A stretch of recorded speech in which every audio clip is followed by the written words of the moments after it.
Greetings world, we are Anonymous.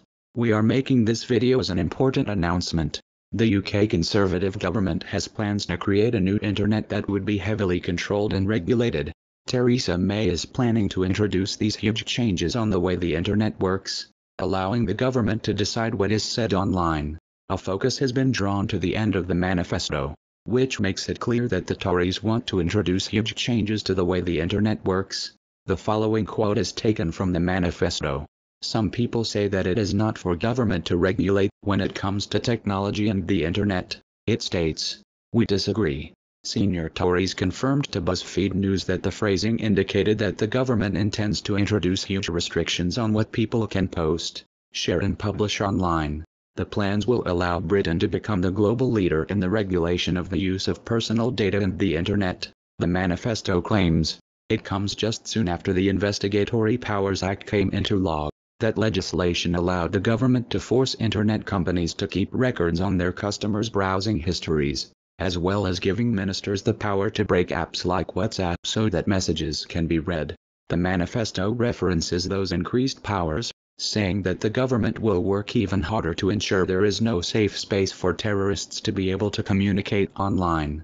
That is apparently a reference in part to its work to encourage technology companies to build backdoors into their encrypted messaging services, which gives the government the ability to read terrorists' messages, but also weakens the security of everyone else's messages. Technology companies have warned, this has placed Britain under some of the widest-ranging spying powers ever seen.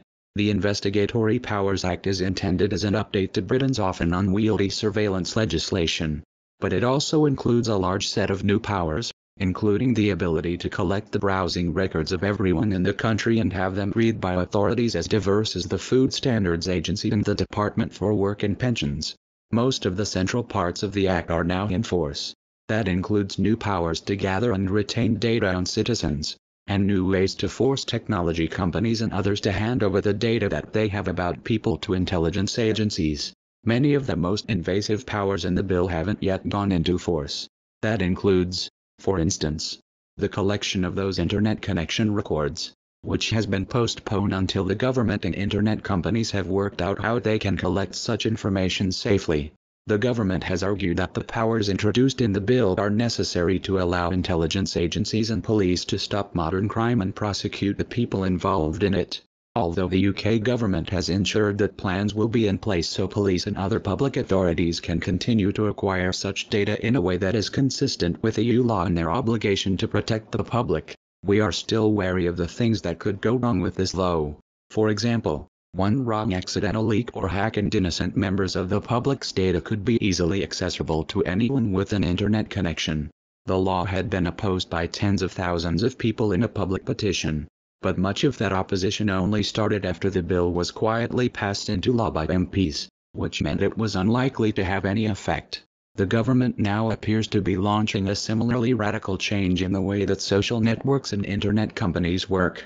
While much of the internet is currently controlled by private businesses like Google and Facebook, Theresa May intends to allow the government to decide what is and isn't published.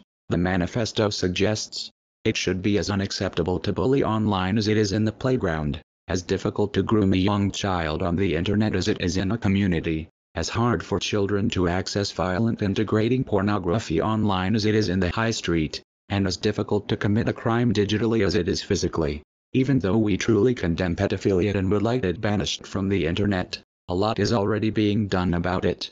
For example, a child pornography website known as The Playpen recently had 900 of their members arrested along with the site's founder Stephen W. Chase, who was sentenced to 30 years. This site was said to be the biggest of its kind, boasting over 150,000 users worldwide. Pedophiles are also constantly being exposed by internet vigilantes who pose as young children to lure the pedophiles out in the public, so they can easily be identified then arrested. Even well-known YouTubers have been exposed for being pedophiles with valid evidence. We know there's always more that can be done, but spying on innocent people isn't the way to do it. The Conservatives will also seek to regulate the kind of news that is posted online and how companies are paid for it. If elected, Theresa May will take steps to protect the reliability and objectivity of information that is essential to our democracy. and crack down on Facebook and Google to ensure that news companies get enough advertising money. If internet companies refuse to comply with the rulings, a suggestion that some have already made about the powers in the Investigatory Powers Act, then there will be a strict and strong set of ways to punish them. We will introduce a sanctions regime to ensure compliance, giving regulators the ability to fine or prosecute those companies that fail in their legal duties, and to order the removal of content where it clearly breaches UK law. The manifesto reads, in laying out its plan for increased regulation, the Tories anticipate and reject potential criticism that such rules could put people at risk. They believe it is for the government, not private companies, to protect the security of people and ensure the fairness of the rules by which people and businesses abide. Nor do they agree that the risks of such an approach outweigh the potential benefits. We are against the UK government forcing strict privacy laws onto their citizens and would encourage everyone to get in contact with Open Rights Group, which is the UK's only digital campaigning organisation working to protect the rights to privacy and free speech online.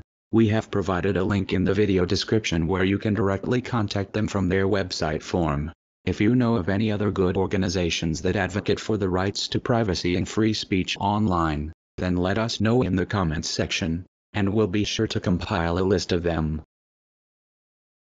We are anonymous. We are legion. We do not forgive.